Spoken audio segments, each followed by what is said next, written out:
तू कर ले पढ़ाई ओ बहुजन भाई। पढ़ कर के तू ये तो बता किस ग्रंथ में तेरी भलाई, तू कर ले पढ़ाई। और जो हिंदू राष्ट्र बोलने की बात करते हैं वही तोड़ने की बात करते हैं। भारत एक अखंड भारत है जिसको जोड़ने का काम करना है, हमें तोड़ने का काम करना है। और भारत के स्थान पे, भारत की भूमि पे, कण कण में जो भी बासिंदा है, जो भी लोग रहते हैं, जंगलों में, कंदराओं में, कहीं भी रहते हैं, वो भारत के नागरिक है, एब्रोनिजल है, ओरिजिनल है।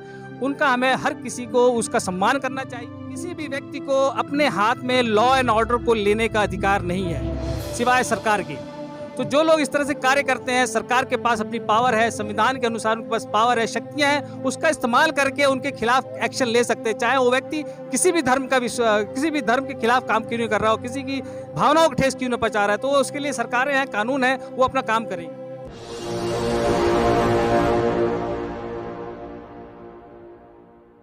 नमस्कार, आप देख रहे हैं NB News 24/7 नीलम बोध के साथ। और साथियों, आज बहुत ही महत्वपूर्ण चर्चा करने के लिए आज मेरे साथ में जो टीम दिखाई दे रही है वो छोटी मोटी टीम नहीं है, बल्कि ये वो लोग हैं जो कानून के माध्यम से लोगों को लगातार न्याय दिलवाने का काम करते हैं। जी हाँ, मैं बात करूँ इस सुप्रीम कोर्ट में वकालत करने वाले तमाम एडवोकेट्स की। ये वही एडवोकेट है जो लगातार संघर्ष करते हैं इस समाज के और इस देश के उन लोगों के लिए जो दबे कुचले हैं, कहीं ना कहीं जिन पर अत्याचार शोषण होता है, तो उनको न्याय दिलाते हैं और पूरी ईमानदारी के साथ में उनके साथ में कंधे से कंधा मिलाकर कानूनी तरीके से उनको जीत भी हासिल कराते हैं। लेकिन आज इस विषय पर नहीं, बल्कि मैं जो सामाजिक परिवेश में जो आजकल उथल पुथल मच रही है उसी को लेकर चर्चा करना चाहूँगी, क्योंकि सारे पढ़े लिखे हैं और प्रथम श्रेणी के लोग हैं। तो सर, जानना चाहूँगा जिस तरह से देश का सिनेरियो बना हुआ है, खासकर मैं बात करूँ धर्म को लेकर, जिस तरह से आज एक धर्म संसद छिड़ी हुई है, या जिस तरह से धर्म का ध्रुवीकरण हो रहा है, तो पहले तो ये बताइए कि धर्म की डेफिनेशन क्या है? जी, आपका प्रश्न तो बहुत सही है, बट ये प्रश्न जो है आपका धर्म से जो रिलेटेड है, भारत आज की डेट में एक धर्मनिरपेक्ष राष्ट्र है। और धर्म एक जो व्याख्या सुप्रीम कोर्ट ने अपने अनुसार दी है, धर्म का जो व्याख्या दी है, धर्म कुछ और है नहीं, धर्म एक जीने का तरीका है। चाहे वो क्रिश्चियन हो, मुस्लिम हो, हिंदू हो, पारसी हो, सिख हो, ईसाई हो, बौद्ध हो, कोई भी हो, किसी का भी धर्म है, वो धर्म एक जीवन जीने का तरीका बताता है। और आप कह रही हैं कि धर्म के विषय में चर्चा छिड़ी होती है कि धर्म जो है, ये भारत एक धर्मनिरपेक्ष राष्ट्र है। आफ्टर इंडिपेंडेंस और भारत का संविधान जब से लागू हुआ देश में, तो भारत का अपना कोई धर्म नहीं है। सभी यहाँ के रहने वाले नागरिक अपने अपने अनुसार अपने अनुयायी को मांगने के स्वतंत्र हैं। और इसी के अनुसार जो देश है हमारा आज़ादी के बाद बहुत ही स्वतंत्रता के साथ काम कर रहा है। और हमें ये धर्म के विषय पे कभी भी नहीं पढ़ना चाहिए, क्योंकि ये एक एंडलेस विषय है, इसका कोई भी अंत नहीं है। और ये लोग जो समय समय पर मुद्दा उठाते हैं, खास तौर से हमारे जैसे जो प्रबुद्ध वर्ग के लोग हैं, बुद्ध को मानने वाले लोग हैं और संविधान पे जो विश्वास रखते हैं, जो मानने वाले लोग हैं, उनको विशेष तौर पे धर्म के ऊपर कोई भी कटाक्ष कभी भी नहीं करना चाहिए। और धर्म के ऊपर जो लोग, जिसको आप इंगित करना चाहते हैं, हिंदू धर्म की जो चीज़ें हैं, देखिए उनकी अपनी आस्था है, हमारी अपनी आस्था है, हमें किसी की भी आस्था को ठेस नहीं पहुंचाना है। यदि उनका विश्वास है किसी देवी में, किसी पत्थर में है, तो उनको करने दो। मेरी आस्था यदि बाबा साहब में, बुद्ध में है, तो मेरी भावनाओं को ठेस नहीं पहुंचाना जाना चाहिए। इसी तरह से मुझे भी उनकी भावनाओं का सम्मान करना चाहिए और उनकी भावनाओं को ठेस नहीं पहुंचाने का कार्य करना चाहिए। लेकिन सर, जिस तरह से सोशल मीडिया पर हम तमाम ऐसी वीडियो देखते हैं, अगर कोई मुस्लिम समुदाय का व्यक्ति वो जय श्री राम नहीं बोलता, तो उसको हिंदू धर्म के लोग पीट कर जय श्री राम बुलवाते, तो ये कैसा धर्म है? देखिए, ये तो एक सरकार का विषय है और एक लॉ एंड ऑर्डर का विषय है। कोई भी व्यक्ति को, किसी भी व्यक्ति को अपने हाथ में लॉ एंड ऑर्डर को लेने का अधिकार नहीं है सिवाय सरकार के। तो जो लोग इस तरह से कार्य करते हैं, सरकार के पास अपनी पावर है, संविधान के अनुसार उनके पास पावर है, शक्तियां हैं, उसका इस्तेमाल करके उनके खिलाफ एक्शन ले सकते हैं। चाहे वो व्यक्ति किसी भी धर्म के खिलाफ काम क्यों नहीं कर रहा हो, किसी की भावनाओं को ठेस क्यों नहीं पहुंचा रहा है, तो उसके लिए सरकारें हैं, कानून है, वो अपना काम करेंगी। लेकिन सर, जिस तरह से हम देख रहे हैं, लोग आज धर्म को बढ़ावा ना देकर बल्कि सांप्रदायिकता को बढ़ावा दे रहे हैं, इस पर क्या कहेंगे? देखिए, धर्म और सांप्रदायिकता सब दोनों चीज़ें अलग अलग हैं। और हमें जो है, मेरा तो अपना विषय है, अपना खुद का मानना है कि हम संविधान को मानने वाले लोग हैं, हमें शिक्षा पे जोर देना चाहिए। शिक्षा यदि है तो आप सब कुछ हैं, शिक्षा यदि नहीं है तो चाहे धर्म है, सांप्रदायिकता है, हर कोई आपको बांटेगा, काटेगा और खाएगा। लेकिन जिस तरह से आपने शुरुआती दौर में बात करी कि जो भारत का संविधान है वो धर्मनिरपेक्ष राज्य की स्थापना करता है, बाबा साहब ने भी कहा, और यहाँ पर प्रत्येक भारत के व्यक्ति को अपनी मर्जी से किसी भी धर्म को फॉलो करने की आज़ादी। लेकिन आज हम देख रहे हैं कि तथाकथित लोग लगातार ये कहते नजर आते हैं कि हम भारत को हिंदू राष्ट्र बनाएंगे, तो इस पर क्या कहते हैं सर? हिंदू राष्ट्र बनाने की आज की ये परिकल्पना नहीं है, ये परिकल्पना सदियों से चली आई है, पर आज तक जो है भारत हिंदू राष्ट्र बना नहीं है। और जो हिंदू राष्ट्र बोलने की बात करते हैं वही तोड़ने की बात करते हैं। भारत एक अखंड भारत है जिसको जोड़ने का काम करना है, हमें तोड़ने का काम करना है। और भारत के स्थान पे, भारत की भूमि पे, कण कण में जो भी बासिंदा है, जो भी लोग रहते हैं, जंगलों में, कंदराओं में, कहीं भी रहते हैं, वो भारत के नागरिक है, एब्रोरिजिनल है, ओरिजिनल है। उनका हमें हर किसी को उसका सम्मान करना चाहिए और उसको जीने का अधिकार देना चाहिए। किसी को भी जीने का अधिकार से उसके अधिकार को छीनना नहीं चाहिए। जी, इसी कड़ी में और भी लोग हैं, उनसे भी जुड़ने का प्रयास करेंगे। आपका नाम क्या है?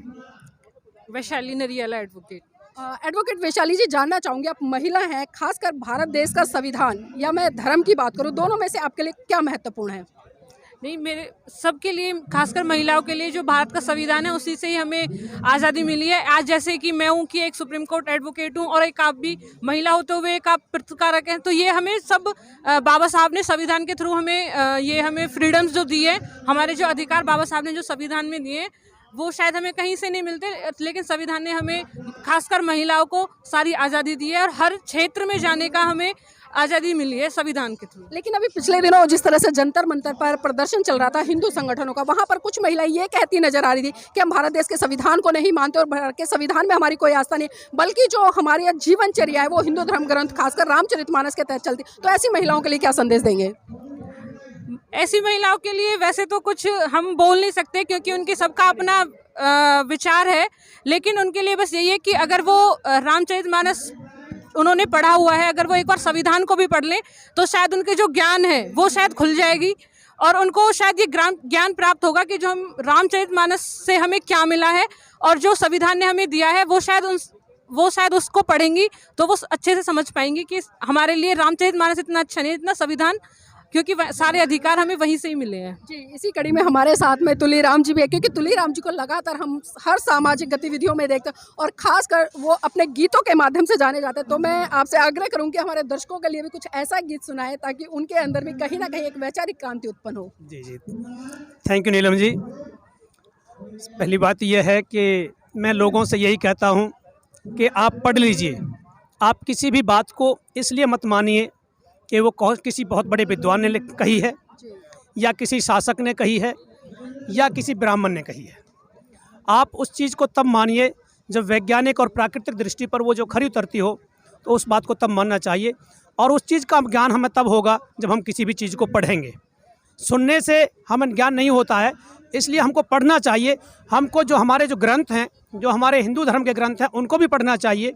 जो हमारी जो बाइबल है उसको भी पढ़ना चाहिए। और जितने भी ग्रंथ हैं, जितने भी धर्मों के सारे ग्रंथ हैं, उनको सबको पढ़िए और उसके बाद में फिर जो है ना भारतीय संविधान को भी पढ़िए। तो आपको जो अधिकार देता है, जो अच्छा लगे, फिर उसको मानिए। तो मैंने इसी पर लिखा है, तू कर ले पढ़ाई ओ बहुजन भाई, तू कर ले पढ़ाई ओ बहुजन भाई, पढ़ कर के तू ये तो बता किस ग्रंथ में तेरी भलाई, तू कर ले पढ़ाई ओ बहुजन भाई। दौलत की चाह में तूने सब महापुरुषों को भी भुला दिया, संविधान की सत्ता का मार्ग तुझे संविधान ने प्रशस्त किया, तेरी राजनीति की देख दशा तूने सब कुछ दिया लुटाई, तू कर ले पढ़ाई ओ बहुजन भाई। ब्राह्मण क्षत्रिय वैश्य छोड़ बाकी को शूद्र बना दिया। तेरी आजादी खातिर जीवन महापुरुषों ने लगा दिया। संविधान तूने पढ़ा नहीं कभी, हवन कथा करवाई। तू कर ले पढ़ाई ओ बहुजन भाई, तू कर ले पढ़ाई ओ बहुजन भाई। ब्राह्मण ने लिख कर ग्रंथ तेरे सब अधिकारों को छीन लिया। तुझे लड़ने का अधिकार नहीं, विधवा को जिंदा जला दिया। बाल विवाह करके महिला की जिंदगी नरक बनाई। तू कर ले पढ़ाई ओ बहुजन भाई। मिलकर तुम सारे लड़ न सको, जाति में तुमको बांट दिया। छोट बड़े बतला करके तुम्हें एक सीढ़ी पर बिठा दिया। तुल्ली राम किसी जाति को पता नहीं किस की कितनी ऊंचाई। तू कर ले पढ़ाई ओ बहुजन भाई। पढ़ कर के तू ये तो बता, किस ग्रंथ में तेरी भलाई।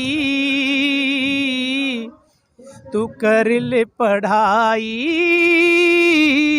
ओ बहुजन भाई, तू कर ले पढ़ाई ओ बहुजन भाई। बहुत बहुत धन्यवाद तुलीराम जी इतनी सुंदर प्रस्तुति के लिए। मंगल कामनाएं करेंगे कि इसी तरह से आप समाज को जगाने का काम करते